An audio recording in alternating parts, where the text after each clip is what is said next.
Bonjour et bienvenue les amis dans cette nouvelle session. Aujourd'hui, nous allons explorer les Retrieval Augmented Generation ou les RAG.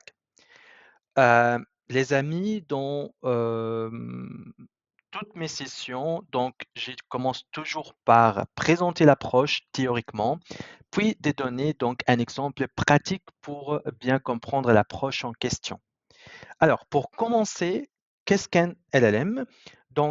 D'une manière très simple, le LLM sont une compression de toutes les connaissances humaines en une seule entité. Bien sûr, donc la différence entre les LLM dépend aussi des données sur lesquelles ils sont entraînés.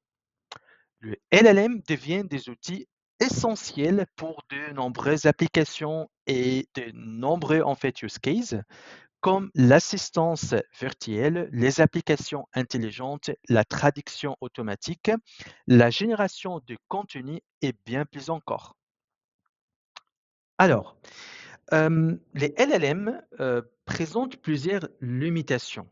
Donc, premièrement, les LLM sont entraînés sur des données statiques et peuvent manquer d'actualisation en temps réel, ce qui peut entraîner des informations obsolètes. Par exemple, les données d'entraînement de GPT-4o sont limitées aux données euh, d'octobre 2023. Deuxièmement, les LLM peuvent générer des réponses incorrectes en raison des données d'entraînement, ce qui peut affecter la fiabilité des réponses. Enfin, le LLM peut fournir des réponses générales qui ne sont pas toujours pertinentes pour des requêtes utilisateurs spécifiques. Moi, je dis toujours que les LLM sont comme des médecins généralistes. Pour obtenir un diplôme de spécialiste, il existe plusieurs solutions. On peut entraîner le modèle avec des données spécifiques, mais cela est très coûteux et lourd. Donc, le RAG ou la génération améliorée par la recherche est une autre solution pour obtenir ces diplômes de spécialistes et pour pallier à tous les problèmes que je viens de mentionner. Le RAG compense ces limitations en intégrant des données actualisées et pertinentes récupérées en temps réel, améliorant ainsi la précision et la pertinence des réponses. Alors, euh, qu'est-ce que le RAG? Donc, les Retrieval Augmented Generation, le RAG ou la génération améliorée par la recherche est une méthode innovante qui combine deux types de modèles. Donc, ceux qui récupèrent des informations et ceux qui génèrent des réponses. Donc, les modèles de récupération cherchent des informations pertinentes dans une grande base de données ou dans un ensemble de documents. Ensuite, les modèles génératifs, comme GPT-4, utilisent ces informations pour créer des réponses cohérentes et adaptées au contexte. Donc, cette combinaison améliore la précision, la pertinence et la fiabilité des réponses en utilisant des données actuelles et spécifiques. En résumé, les RAG fournissent des réponses plus fiables, plus pertinentes et plus informatives en utilisant les avantages des deux types de modèles. Les amis, ces slides est le plus important dans cette présentation qui illustre la différence entre une chaîne sans RAG et une chaîne avec RAG. Donc, dans les cas sans RAG, la chaîne se compose simplement d'une étape où l'on soumet donc un prompt directement au modèle de langage LLM. Donc, ces derniers génèrent une réponse en fonction de ces prompts. Donc, en d'autres termes, dans les cas sans RAG, euh, la requête utilisateur est equal to depend, égale to depend. Alors que euh, dans une chaîne avec RAG, nous ajoutons une étape supplémentaire de récupération d'informations, retrieve.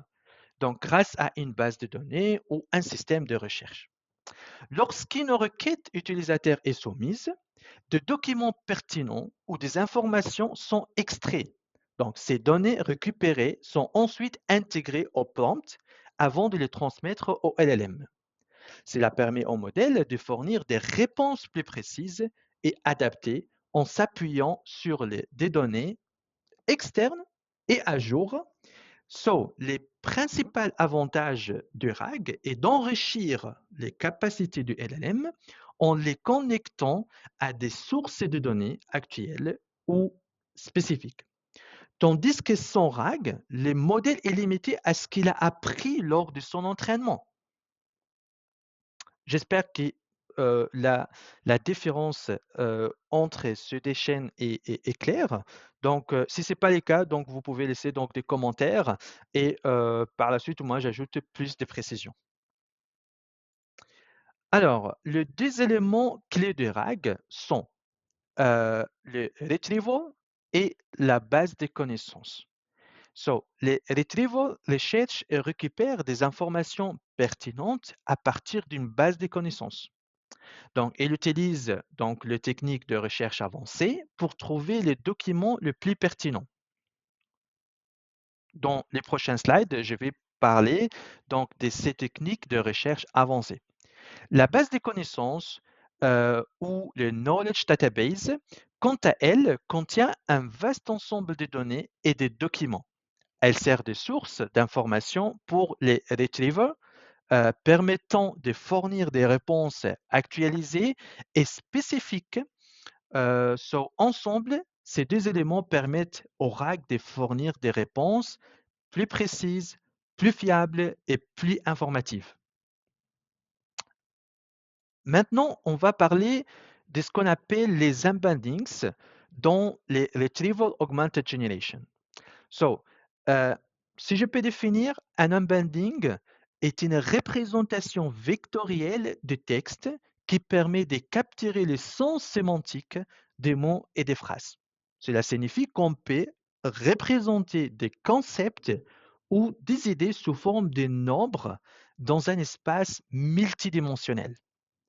Grâce à cela, il devient possible de comparer deux textes de manière mathématique en fonction de leur similarité sémantique. Prenons l'exemple dans l'écran. Vous voyez différents animaux représentés dans cet espace. Les points proches les uns des autres partagent des similitudes. Par exemple, un chien et un loup sont plus proches donc sur l'axe de la sémantique que, disons, un poisson ou un oiseau. Cette représentation est cruciale dans de nombreux cas d'utilisation, comme la recherche d'informations pertinentes. RAG est basé sur les embeddings. Maintenant, nous arrivons à la démonstration. Les amis, j'ai partagé sur mon GitHub plusieurs codes qui vont vous permettre de tester cette approche. Donc, dans,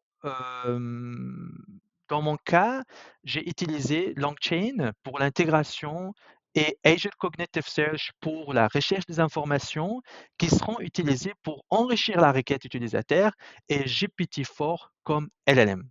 Donc, sur mon GitHub, j'ai partagé donc deux codes. Donc, un code qui permet donc de tester donc cette approche, comme je viens de mentionner, en utilisant LangChain, Azure Cognitive Search et GPT-4.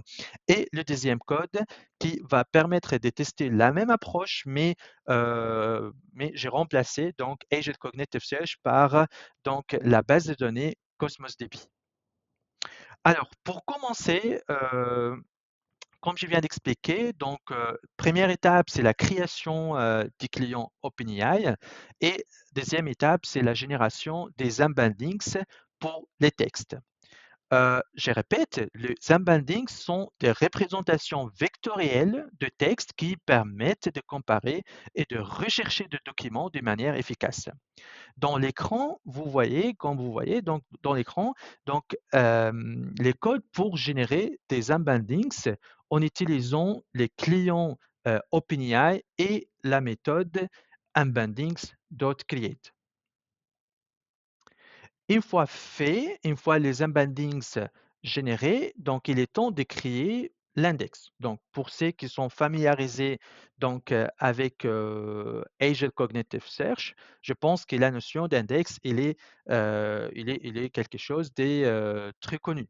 Donc pour ceux qui ne sont pas familiarisés avec Azure Cognitive Search, ne vous inquiétez pas parce que dans le code que j'ai partagé sur mon GitHub, il y a une fonction qui va s'occuper de créer l'index pour vous. Donc, une fois l'index est créé, ensuite, on insère les données dans les services de recherche Azure Cognitive Search et dans l'écran, le code qui va permettre de faire ça. Alors, enfin, euh, on doit créer une chaîne de learners qui intègre les retrievers et le LLM. Donc, cette chaîne va permettre de traiter le résultat de recherche et de générer des réponses basées sur le contexte récupéré. Donc, également, j'ai partagé ici la partie des codes qui va permettre de créer la chaîne de learners. Une fois la chaîne de runners créée, je peux utiliser cette chaîne pour générer des réponses basées sur les requêtes des utilisateurs. Et voici le code pour générer une réponse. Donc, on utilise cette méthode invoke avec comme paramètre la requête des utilisateurs. Et j'ai partagé aussi un exemple de réponse fournie par les scripts que j'ai partagé sur mon GitHub et que vous pouvez vous pouvez aller tester à tout moment. Voilà les amis, nous arrivons à la fin de cette session. Merci d'avoir suivi cette session. J'espère que vous avez trouvé ces informations utiles et que vous êtes maintenant mieux équipés. Si vous avez des questions ou des suggestions, n'hésitez pas à les laisser dans les commentaires. À bientôt pour une nouvelle vidéo dans la série Parlons AI.